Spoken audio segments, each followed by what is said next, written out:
National Weather Service in Chicago has issued a severe thunderstorm warning for central Porter County in northwestern Indiana until 4:30 p.m. At 3:56 p.m., severe thunderstorms were located along a line extending from near Valparaiso to Lakes of the Four Seasons, moving east at 40 miles per hour. Hazard, 60 miles per hour wind gusts and quarter-size hail. Source, radar indicated. Impact, hail damage to vehicles is expected. Expect wind damage to roofs, siding, and trees. Severe thunderstorms will be near Valparaiso around 4 p.m.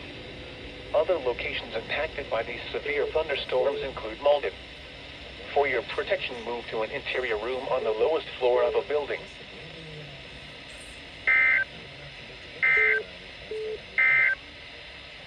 This is NOAA Weather Radio, K West 030.